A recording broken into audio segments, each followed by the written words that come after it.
how long does it take for the timing as a receiver, as a receiving core, to kind of get back to where you guys wanted to be when guys have missed time for whatever reason? It depends on how natural the timing is between receiver and quarterback. It depends on how well quarterback knows the receiver. We all kind of break different. Some of us come out of our breaks just differently than others. And so, typically the quarterback gets a gauge of his receivers, and then he gets to know them well. And then, from there, the timing is good. So if somebody's been out for a while, it depends on how much Dak remembers the timing of the route with that receiver. So to answer your question, I think it varies. How's that gone this week for you, you feel? Well, see, that's the thing with me and Dak. Our timing has always been good. Remember, I told you guys when I first got here, we had a lot of natural timing, so not very difficult. And Amari, how are you feeling?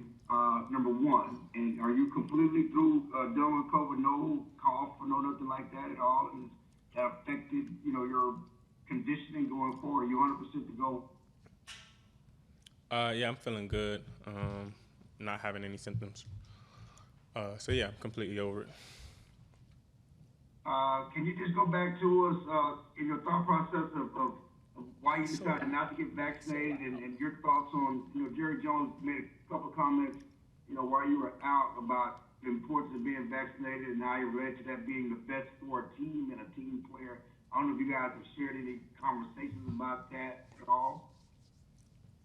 I haven't really had any conversations with him. Well, I have, but not about that since then. It's just I respect Jerry so much. Like I told my friends, my best friends, like he's the most brilliant guy I've ever been around. Just and hearing him talk and being in conversation with him. So even if I wanted to respond to it, I don't think I could in a negative light. So. Amari, why didn't you get vaccinated? It was just a personal choice. It's a personal choice not to. I don't really want to go too far into depth about that. Simply because I've noticed it's just not a good topic to talk about. I think I learned a long time ago, to avoid conversations that would just lead to arguments and quarrels. And it seems like that's all that's been doing, whether it's in person or in social media and stuff like that.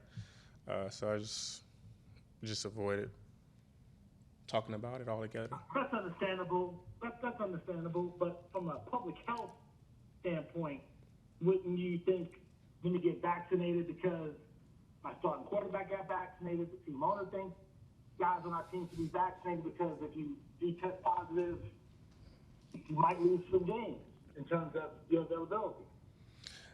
Like I said, I just think the wise thing to do, like I said, I learned a long time ago, just to avoid those type of conversations that will eventually just lead to arguments at the end of the day. So that's my answer.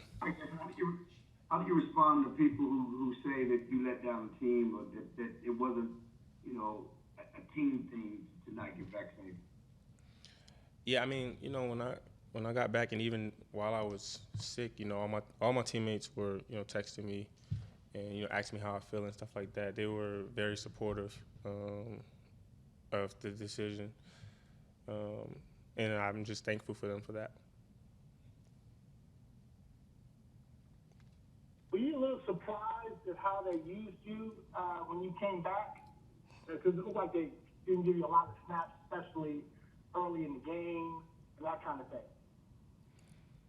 No, I wasn't really surprised. I mean, I didn't practice. I only practiced the day before the game, and that's not a real practice.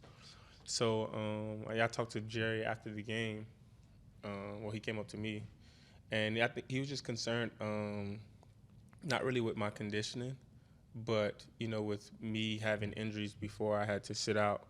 He was kind of concerned that I would come back and maybe hurt something if I got too much of a workload because I hadn't been practicing. So that's what he told me. He told me he wasn't so much concerned about my conditioning, even though when people come back from COVID, it affects your lungs and your heart, and you get tired really fast. He said he wasn't that much concerned about that, as he was concerned with me possibly getting hurt from playing a normal workload in a game without practicing and stuff. The layoffs because of the COVID situation allowed your body, I imagine, to your muscles to recover in some way. Was there some positive silver lining to the situation in terms of your hamstring and any other part of your body that might have been feeling the burn of the season at that stage? Yeah, I mean, I came back, I felt real good. My body felt real good. So, yeah, I guess that was a positive.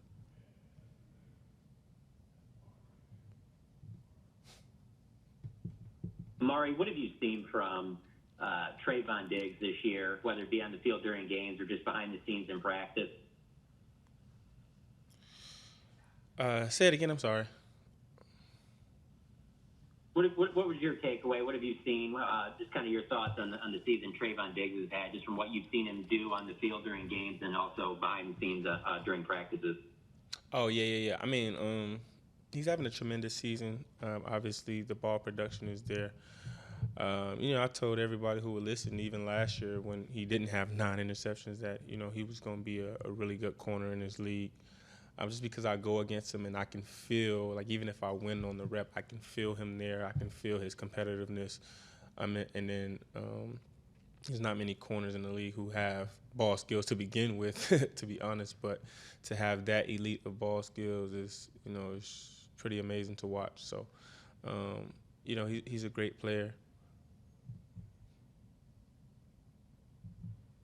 Amari, after the Saints game, you had referred to the battle in COVID as comparing it to Jordan playing in the finals in the flu game. And can you just clarify your comments there, because the flu and COVID obviously are two totally different things, as you know. I just want to know if you could help me out understand your thought process in the flu game with Michael Jordan. Yeah, no, I wasn't really comparing it to sicknesses or whatever you want to call it. I think the guy asked me, I forgot the exact question he asked, but it was something along the lines of, was I able to play? And yeah, I was able to play, it's just the restrictions didn't allow me to play. Like, yeah, I was sick, and I was saying I was sick like how Jordan was sick, because when I had COVID, it wasn't as sick as I've ever been. So I felt like I could have still went out there and played. Obviously, it would have been a little bit uncomfortable, but I played through discomfort all the time. That's all I was really alluding to. And so I was just saying, when Jordan was sick with the flu, I'm sure he had some discomfort, but he had a pretty good game. And when I had COVID, I had some discomfort, and it was something I felt like I could have played through like Jordan. That's all I was saying. What were your symptoms when you were going through COVID? I had a cough. I had a headache.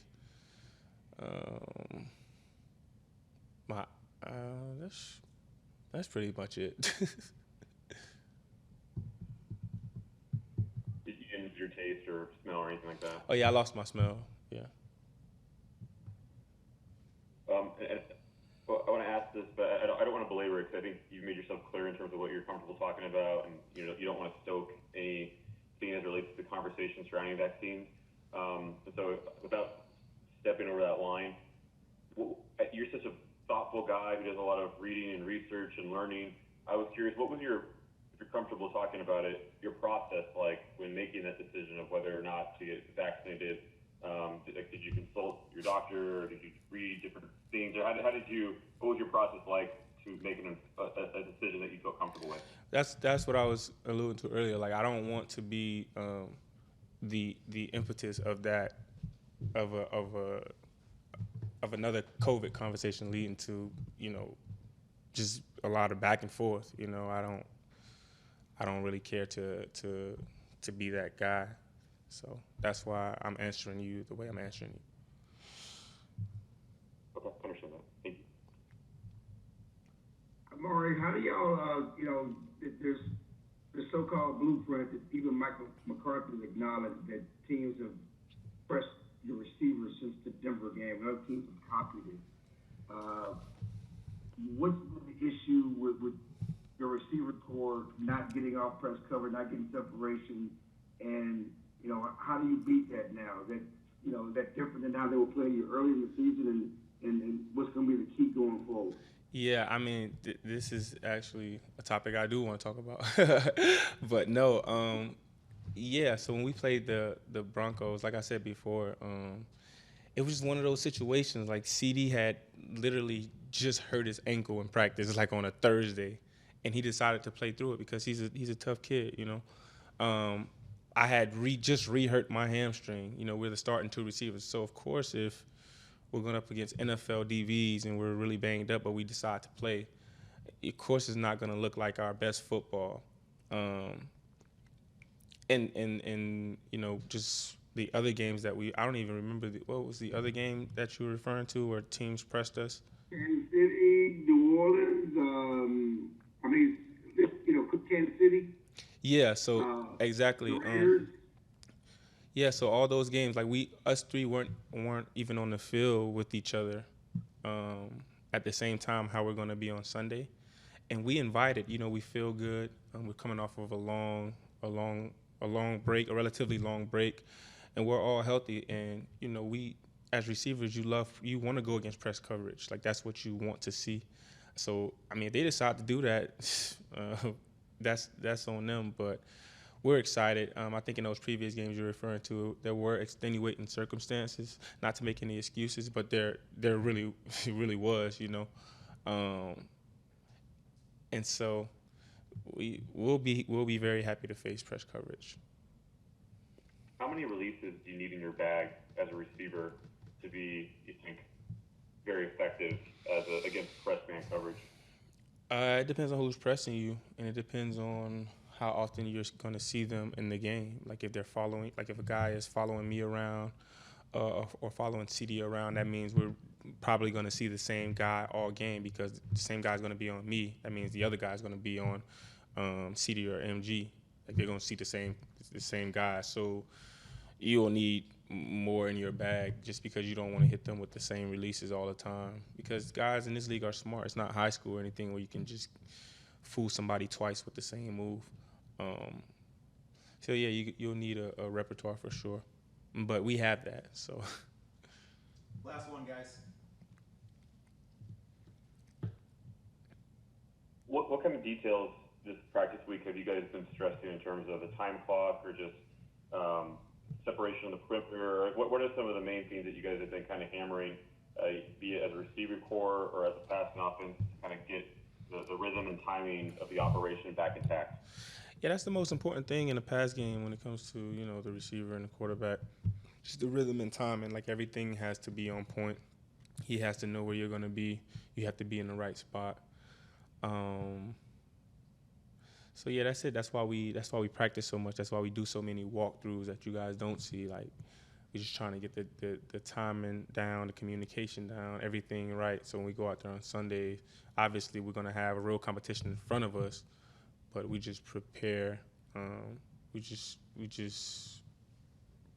prepare so that we can be effective on Sunday. Awesome. Thank you, Amari. Thanks, guys.